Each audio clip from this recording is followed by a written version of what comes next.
किशोर दा अपने जमाने के दिग्गज सिंगर्स में से एक रहे, जिनकी आवाज में इतना ज्यादा मीठापन था, जिस मिठास की वजह से बॉलीवुड फिल्म इंडस्ट्री को एक अलग ही पहचान मिली और उनके इसी पहचान की वजह से आज भी उन्हें बहुत ज्यादा याद किया जाता है।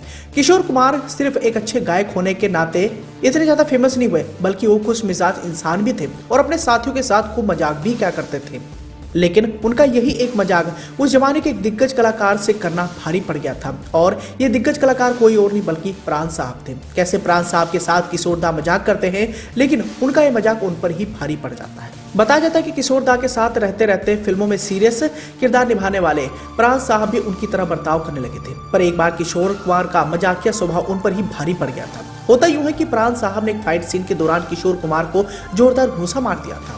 किशोर कुमार और प्राण साहब ने साधु और शैतान, हाफ टिकट और नया अंदाज जैसी कई सारी फिल्मों में साथ काम किया था। प्राण साहब ने किसी एक इंटरव्यू में फिल्म पहली झलक के शूट का जिक्र किया था और उन्होंने इस पर कहा था कि किशोर दा के साथ काम करना बहुत मुश्किल होता था, क्योंकि वो सीरियस सीन में भी हंसा देते थे।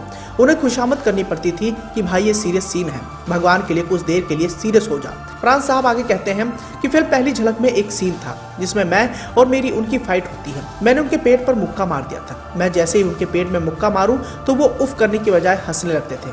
फिल्म के 12 या 14 रीटेक हो गए, पर वो नहीं माने। अगला टेक हुआ तो मैंने नकली मुक्के के बजाय असली मुक्का तान कर पेट में दे दिया। वो करा उठे, ओ मैं मर गया। मैंने कहा हाँ यही चाहिए। हालांकि प्राण साहब उनको लेकर कई सारी और भी बातें कहते हैं। प्राण साहब आगे कहते हैं कि फिल्मों में सीरियस विलन के रोल निभाने वाले मुझ जैसे आदमी को भी अपने जैसा बना डाला था। बताया जाता है कि साल 1955 में जब प्राण साहब किशोर दा फिल्म का फाइट सीन शूट कर रहे थे, तब डायरेक्टर ने प्राण साहब को सच में सिंगर को घुसा मारने का सुझाव दिया था। वो सीन को गंभीरता से शूट नहीं कर रहे थे।